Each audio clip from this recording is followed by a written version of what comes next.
आपके अपने लोग हैं, सीना तान के रहिए, गलत को बर्दाश्त मत करिए। इन सारे लोगों की जिम्मेदारी न्यायपालिका में आजकल फैसला तो ऐसा हो रहा है कि आज राम मंदिर के पक्ष में फैसला दो, कल राज्यसभा का सदस्यता ले लो।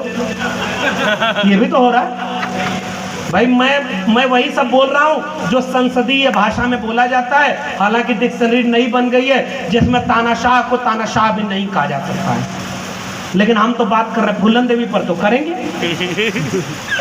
तब मुझे वो सोनी सूरी की याद आती है जिसने कहा कि वो झूठे मुकदमे बनाकर पुलिस ने मुझे गिरफ्तार किया, पुलिस थाने में बलात्कार किया और उसकी योनि में पत्थर भर दिया।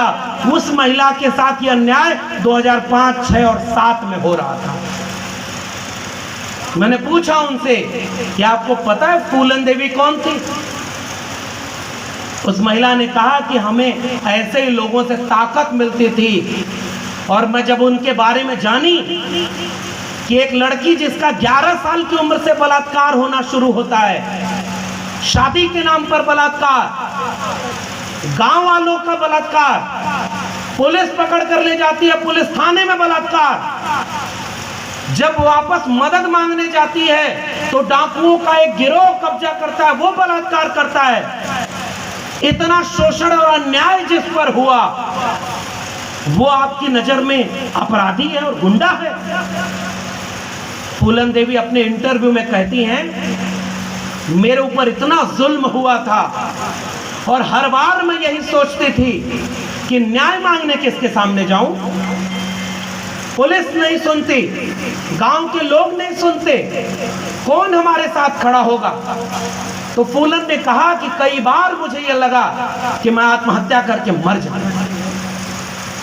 और तब फूलन ने कहा कि लेकिन मुझे यह समझ में आया कि अब तक जाने कितनी महिलाएं ये सब सोचते सहते आत्महत्या करके मरती चली गई।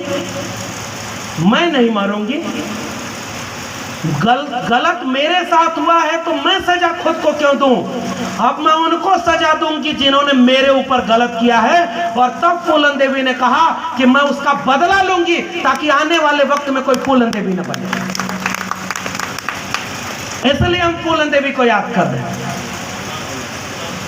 और इसलिए फूलन देवी ने वो, हमारे यहाँ तो सिनेमा भी बनता है, तो उसमें डायलॉग जब बोला कि भाई तुम कौन हो, तो वो काम चंबल से आए, लोधी जी आए हुए हैं वहां से, मध्य प्रदेश से, आधा चंबल इधर है आधा उधर। और वहां पर उन्होंने जब पूछा कि भाई चंबल से आए, वहां तो डाकू रहते हैं, उसने कहा ना साहब, डाकू तो संसद में रहते हैं, चंबल में तो बागी रहते हैं। फूलन देवी एक बागी का नाम है और आज भी डाकू संसद में बैठे हुए हैं। करो हमारे ऊपर यूएपीए लगाओ, हमें भी जेल में डालो। हम तो उस सिनेमा की बात कह रहे हैं, हम तो उस सिनेमा का डायलॉग बोल रहे हैं। और यही बात फूलन देवी ने कही कि मैं बागी होकर के जब हथियार लेकर गई। और आज भी इस देश की विडंबना और विरोधाभास देखिए, निर्भया कांड हुआ दिल्ली में 2012 में, बलात्कार हुआ, निर्मम बलात्कार हुआ, सड़क पर लोग उतर गए और क्या नारा लगा रहे थे?